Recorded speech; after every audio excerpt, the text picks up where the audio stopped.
If someone only shows up when they're emotionally bleeding, you're not their partner. You're their emotional painkiller. You know this story. She calls you when she's overwhelmed. When she fought with her family. When another guy disappointed her. When life feels heavy. You stay up late listening. You calm her down. You give advice. You remind her of her worth.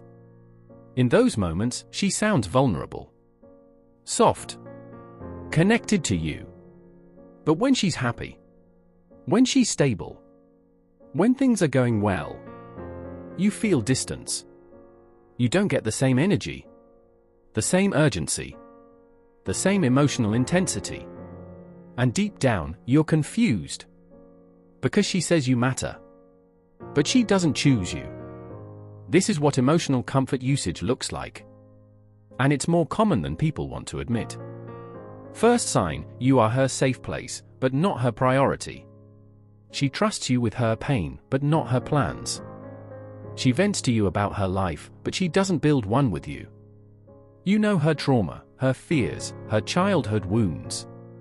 But you're not integrated into her future. That's not intimacy. That's emotional outsourcing. Second sign, she disappears when you need support. When you're anxious, stressed, or struggling, she becomes distant. Suddenly she's busy. Suddenly she needs space. Suddenly she can't handle negativity. Why?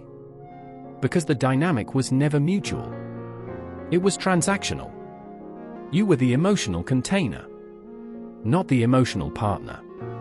Third sign, she gives just enough affection to keep you attached. A little flirting. A little vulnerability. A late night I miss you. Maybe even physical closeness. Just enough dopamine to keep you hopeful.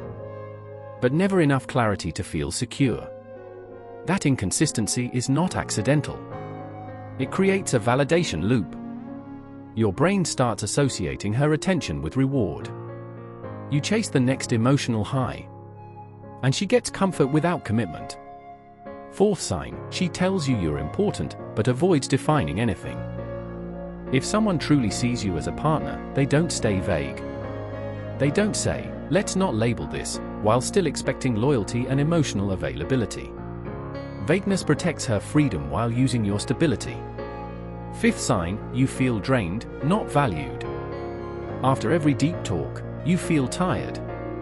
After every emotional rescue, you feel slightly empty. That's your nervous system telling you something is off. Healthy connection energizes both people. Emotional usage depletes one. Now let's break this down psychologically. Many people with avoidant tendencies crave emotional safety without true intimacy. They want someone who feels secure, grounded, available. But they panic when things get real. So they create a middle zone. Close enough to feel supported. Distant enough to avoid commitment. On the other side, anxious attachers often overinvest.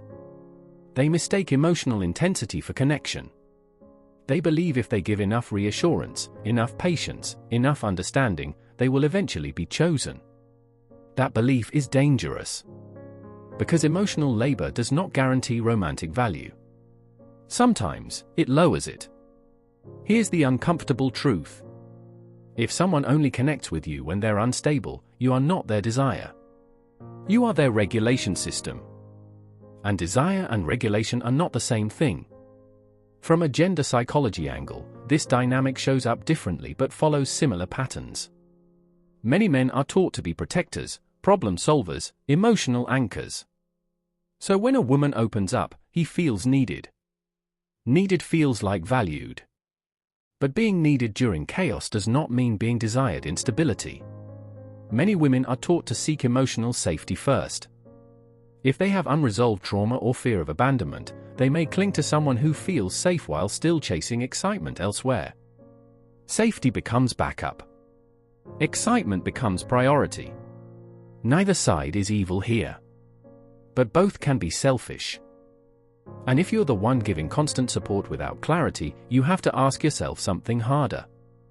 Why are you accepting scraps of emotional connection and calling it love? Is it because you fear losing her?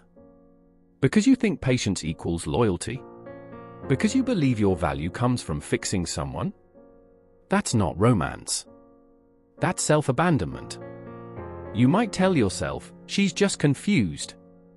Or she's been hurt before. Or she'll realize what I mean to her. Maybe. But maybe she already knows exactly what you mean to her. Comfort. Not commitment. And here's the shift. Stop asking whether she's using you. Start asking why you're volunteering for a role that doesn't fulfill you. When you remove your constant emotional availability, you'll see the truth fast. If she only reaches out when she's spiraling, the pattern becomes obvious. Real connection survives stability.